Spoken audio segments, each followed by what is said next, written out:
I just realized that I did not have the English translation for you. Oh well, let that serve as a lesson. A lesson that tells you that someday you're going to find yourself face to face with the Greek only without the English or the Spanish for you paisas. And you're going to have to deal with the Spanish, not with the Spanish, with the Greek. And did you pay attention in Bible class to the Greek lesson? Oh my gosh, he talked about this and I did not pay attention. I should have paid attention.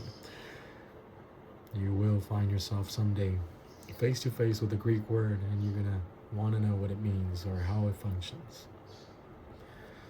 This word, momete, right here. What does it say?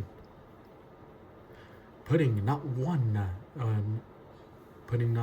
cause for stumbling and nothing, so that the ministry will not be discredited. Momete he diaconia, hina me momete he diaconia, so that the ministry will not be discredited, will not be found fault.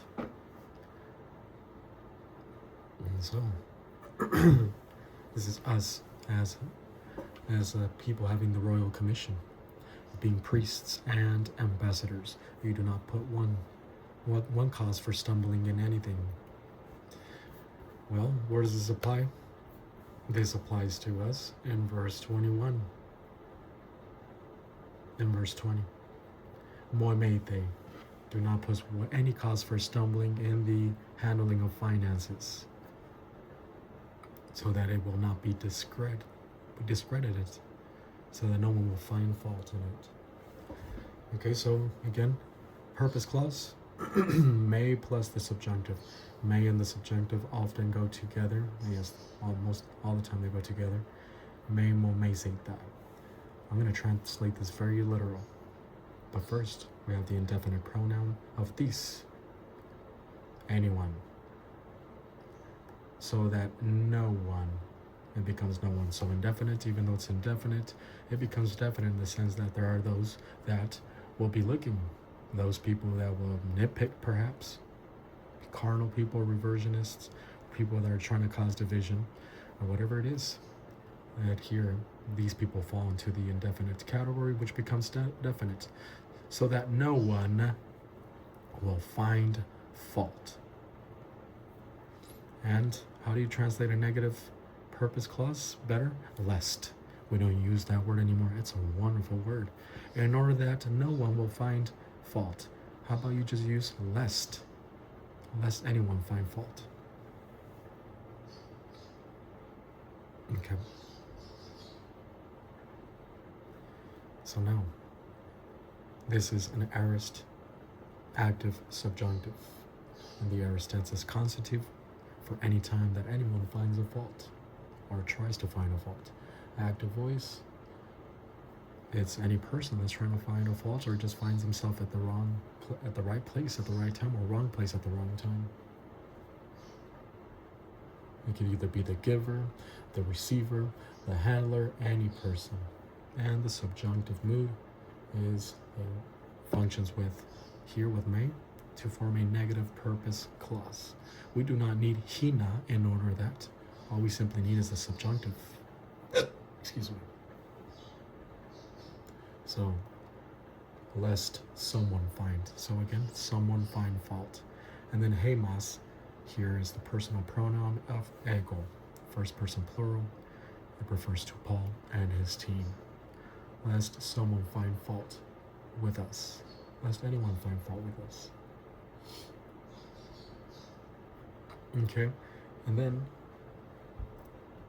we have n plus the dative of sphere of hadroteiti.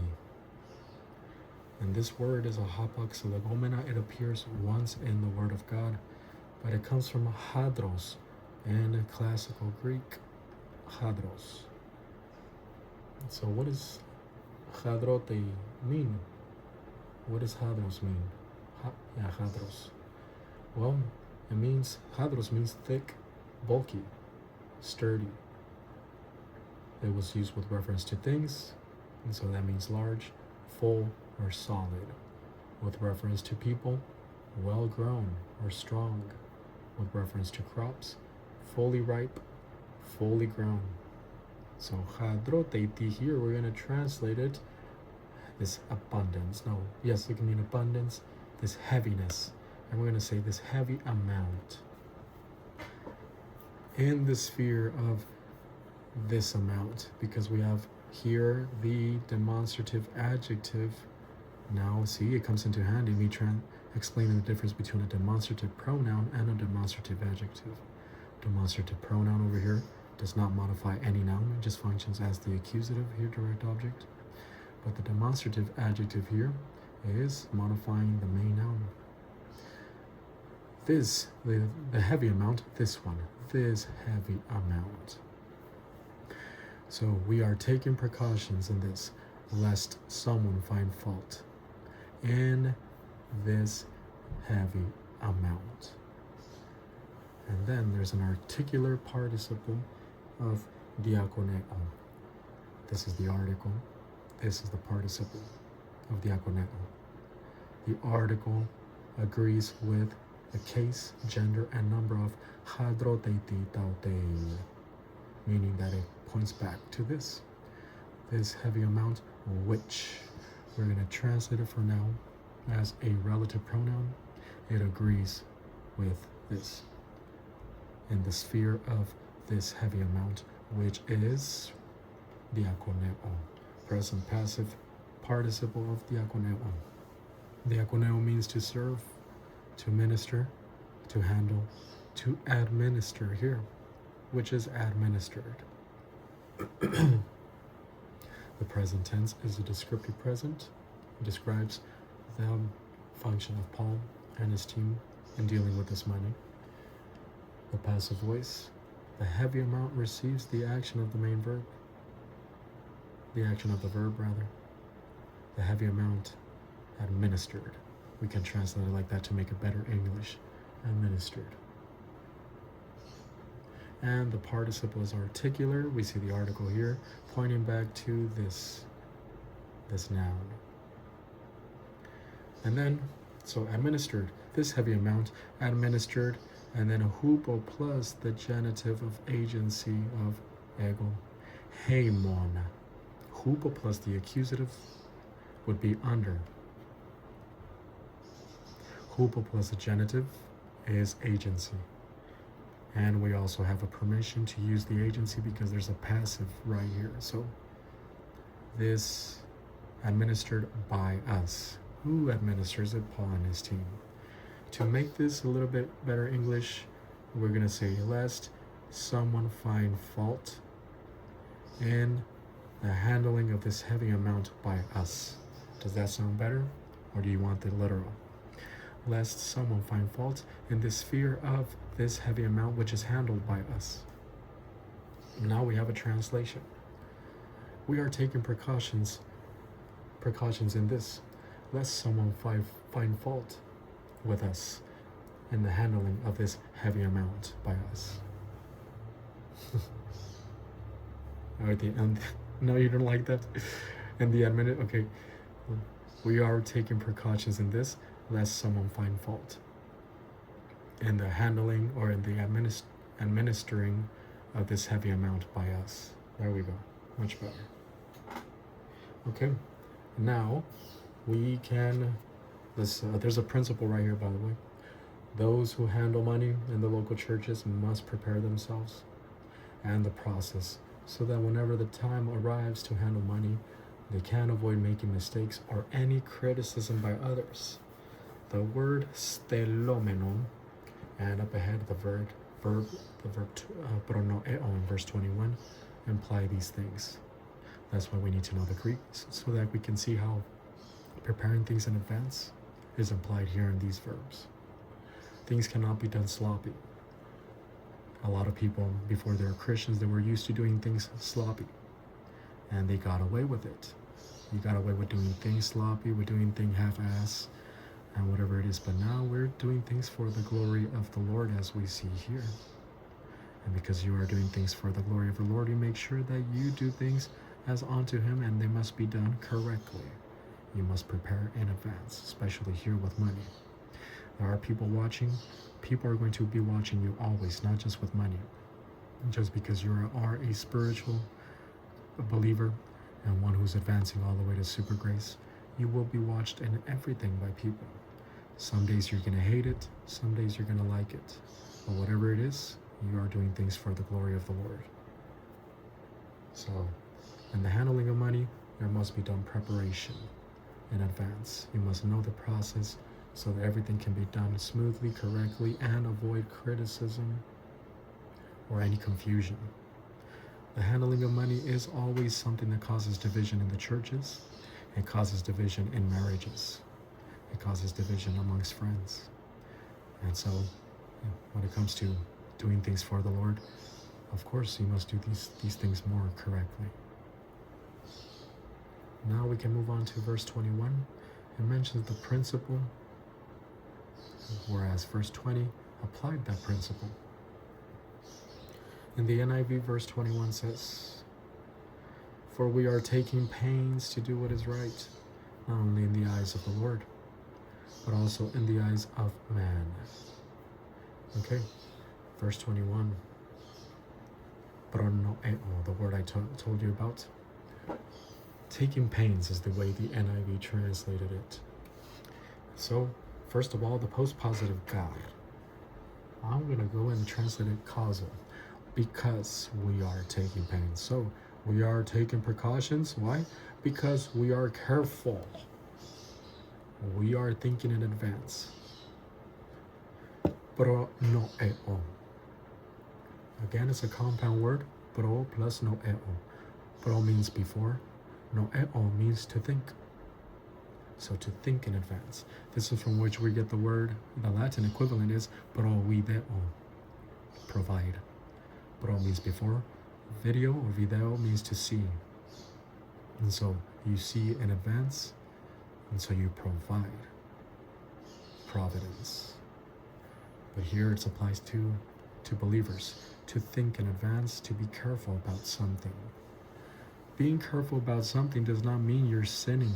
It does not mean you're not applying the faith rest technique. Remember, I say, okay, you apply the faith rest technique, you're not supposed to worry, because when you worry, you do not leave things in the hands of the Lord, you leave it in your hands. All right, good. But then people fall to the other side of the spectrum. They overdo things, they exaggerate things, and they say, okay, just because I'm supposed to apply the faith rest technique, it means I'm supposed to be sloppy or lazy and not think about things. Ridiculous. It does not mean that. Yeah, because the fact that you apply the faith rest technique, it means that you do things correctly without worrying, and you do things correctly without adding a tinge of worry or anxiety or fear into things. This is one of those things where you can prepare in advance, do things carefully, write down the procedure, establish a policy here with reference to the administration of the church, so that you can be prepared whenever it comes to putting these principles into action. It does not mean you're not applying the faith rest technique, but it definitely means that you are prepared. Everyone must prepare themselves for something, and in that preparation, you think about things before, you study things before, you study principles. That does not mean you're not applying the faith rest technique. That does not mean you're worrying. No, preparation must always be necessary. It's always necessary for that, for the spiritual Christian, especially here with reference to those deacons, those with the administration gift. Pronoeo, we're going to translate this as careful, being careful. Take thought for, to think in advance, take into consideration. All these things are true, but we are careful. Because we are careful, present, active, indicative of pronoeo. This is a customary present, something that they habitually do. Paul and his team there, they make it a habit to be careful about these things, especially the handling of money. Active voice, Paul and his team produce the action of the verb. It's a first person plural. Paul is speaking here on behalf of them. We are being careful. And the indicative mood is declarative. So we are careful to do, because now here we have the accusative direct object of kalos, the good, the beautiful, the honorable, the right. So, honorable here. What is the honorable? To do things with honor, to function with integrity, to keep into account that these are things for the Lord, and to keep into account that this is money that people gave out of good faith as an act of divine good. And therefore, you function with honor in the handling of money. So he says, because we are careful to do the honorable things, is the accusative plural neuter. If it was just kalos, it would be the honorable, or kalo, accusative, neuter, singular, kalo, the honorable thing. But it's because it's the neuter plural, honorable things. I'm going to translate very literal for now. Because we are careful to do the honorable things. It's inarticular, unarthrous, emphasizing the high quality of divine good here.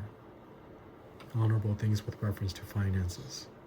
It's a high quality. It's for the glory of the Lord. The honorable things, not just in front of the Lord. So, u monon enopion kurio. So first of all, we have the improper preposition of enopion.